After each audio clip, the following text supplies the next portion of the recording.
So I think the real value of art is that it's very much grounded in lived experience. So throughout the history of art, it's found ways to express complex mental states, emotional states, in ways that are often very helpful for people whose experience is marginalized and disenfranchised. And so historically, there's been this sort of distinction between arts and science, and you know, it plays out in terms of the cliches of you know, mad artists. But of course now we are able to bring that together in quite useful ways. But I think, you know, the real value of art lies not in just communicating or messaging, you know, so it's not just about knowledge translation and disseminating you know, mental health knowledge. It's really about doing that work that we can't easily undertake within the health medical sector. So even when the health sector, as is the case now, rightly wants to engage with lived experience and co-design approaches, I think there's always a limit when something is already framed in terms of health and particularly diagnostics. So a bottom-up model that is led by experience and is really about an inquiry into experience is you know, unfettered and can really attend to you know, the broad range of psychosocial dynamics and just really, you know, starting with the feeling and, you know, the story of people's lives. And so art at its best is about that experimental process of finding ways to communicate this raw experience. And so I think when that comes together with science, that's pretty powerful. So I think that the key thing is that it can't be subsumed. You know, people always worry about instrumentalizing art. You know, is it just being used to promote a pre-existing mental health agenda? And in a way, you know, fine, you know, you can use art and design to communicate an agenda, but that is not the main game. It's about really extending mental health support and awareness across a broader base. And I think, you know, this is a really key goal, given that you know, the avenues for mental health support are always inevitably limited, even if, you know, one finds, you know, good forms of treatment and support. Mental health, as we know, is an ongoing 24/7 proposition. So you may have, you know, 10 sessions of psychotherapy a year, you may have, you know, good informal supports, all sorts of things, but really embedding informal supports in cultural and community spaces is always going to be the key. It's going to be the key to reducing stigma and building awareness. But more than that, I think we can actually provide potentially therapeutic, you know, direct forms of support through creative means. And you know, there is always this kind of tension in arts and health over whether we you know, need to demonstrate therapeutic benefit through RCTs and studying mechanisms, and you know, that's fine, and that's one piece.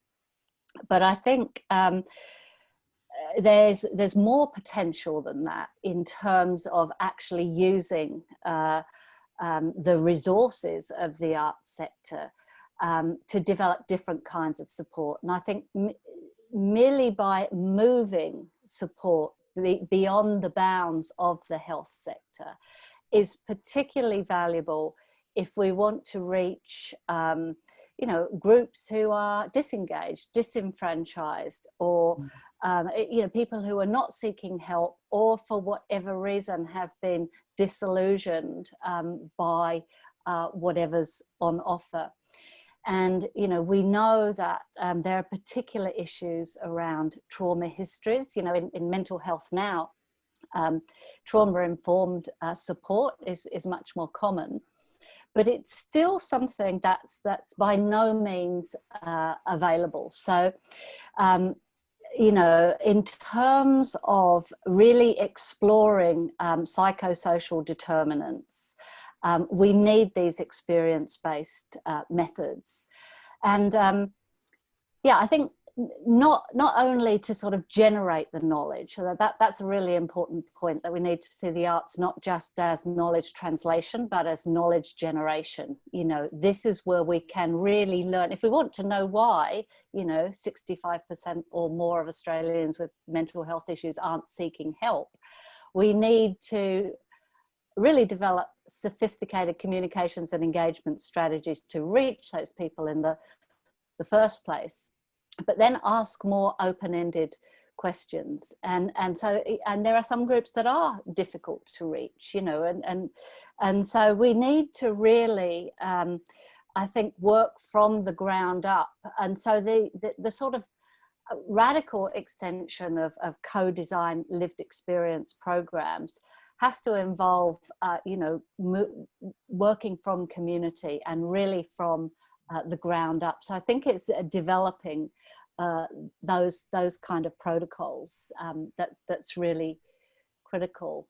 And just thinking about the ways in which we've done that. So we have a lab, ARC Laureate Lab, the Felt Experience and Empathy Lab, and also the Big Anxiety Festival, which is very much founded on those principles of not just, you know, testing and developing supports within a community, but doing this kind of bottom-up experience-led research. And so, you know, some of the big projects that we've done have been with a range of communities, but in particular, trauma survivors. So, you know, we've worked with groups who have experienced institutional abuse, also Indigenous groups. So we have a great project with Ngungkari, traditional healers in the APY lands, and that is very much led by them. It's, you know, we kind of facilitate and bring in technological support, and in this case developed a fantastic virtual reality project that's now gone into remote communities. And the premise of that, as with many of our projects, is really to, you know, you start from the problem, which is we are not connecting with at-risk vulnerable groups who are not seeking help through conventional pathways, or maybe it's not even there. So it might be young men who don't want to sit around talking about their feelings with, you know, women our age, or, you know, whatever it is. But maybe playing with technology is a way to, is a way in. You know, you take the pressure off, you know, that requirement to sort of disclose. And art in general, I mean, this is one of the techniques that working sort of in a figurative or semi-metaphorical way is often a much more comfortable way to start to process trauma. But of course, in terms of mechanisms, one of the things that I think we all understand intuitively or through research evaluation is that it's absolutely key to ensure agency of people with lived experience, and that's easier said than done. You know, you can say, well, this is a co-design program and we're asking you, but there's a lot of assumptions there about, you know, the affordances of space and the power relations within an institution, and even us as, you know, whatever we might be, you know, older white female researchers working with other demographics. you know, there's always there are always a whole range of considerations, and so we need to really look at the spaces we operate in, the protocols, and how people are empowered, and how peer conversations are developed. And so I think really opening out that whole concept of what co-design can be is really critical. And if you get that right, and it's really about, I mean, I mentioned that our lab was called the Felt Experience and Empathy Lab, because on the one hand there's an emphasis on researching the nature of felt experience, lived experience, and finding a way to communicate that. But the other part is how that's received. And so when we say empathy, we don't mean it in a soft, fuzzy way, we mean it in a quite a technical sense. What are the components of empathy? How do we actually listen and sit with and enable someone to be heard? You know, it's not even a question of goodwill, it's a question of skills and design, and embedding that design in institutional practice.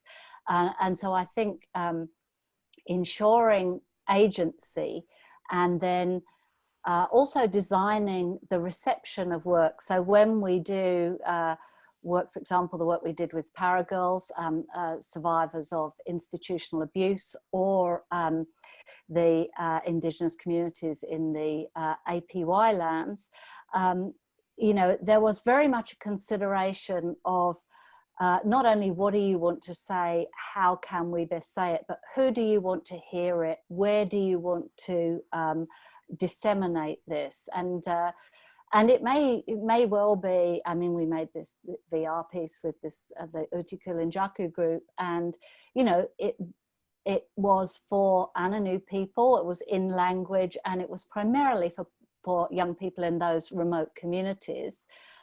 But then by extension, we exhibit this work, and it does a lot of other secondary sort of awareness work. So there's a lot of consideration around how the originators of the work maintain control of the message. And similarly with the Paragirls, you know, that was a film about their experience, which, you know, one could say was therapeutic by all accounts. You know, all of the qualitative evaluation bears that out, because people did find voice and agency through that, through making a film. It was an immersive film about their story. And so you know, that's a process that conforms to many of the what would be the indicators of a therapeutic processing of trauma. But also the point was for them to sort of control representations and to think about who they wanted it presented to. So it then also forms part of a brokered dialogue. So for example, in that case, they wanted the FACS, Family and Community Services leadership to view the work and to broker a meeting. So we were able to do things like that. So that, I mean, that's just an example of how there's a whole process with many sort of outcomes and points along the way. So it's important always, I think, to think of art not as a product, but as a collaborative process with many different facets.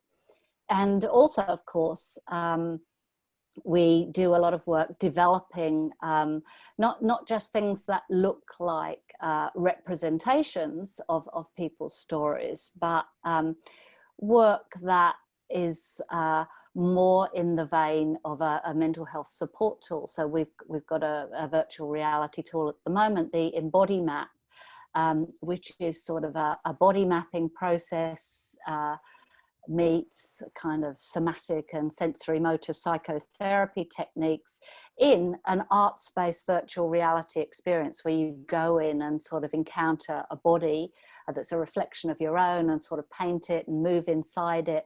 And so, and there's a meditative experience. So it is a very reflective activity into which we've embedded aspects of therapeutic tools, but then we take it out of, it can be used in a therapeutic context. But the point about it is it's essentially able to be a self-directed tool with which one can play, you know, outside of a sort of medical protocol. But again, you know, there are these designed in potential benefits that can be very therapeutic. So I think that the scope for developing creative tools that can be part of the suite of what we offer in terms of mental health supports is really opening up at present, you know, across a whole range of art forms. So that's really where I see the field going, that you know, at the intersection of let's say, you know, arts and the you know, the kind of psych disciplines or the psychosocial disciplines, you know, if we get this development of kind of transdisciplinary expertise, so it's not just, you know, psychologists over here and artists over here and occasionally we come together. If we build real knowledge at that intersection, and the third piece, which is the most crucial, working from lived experience. If you have that, you know, it's at least a three-way sort of collaboration, then I think we can start to build, you know, a whole range of really exciting tools.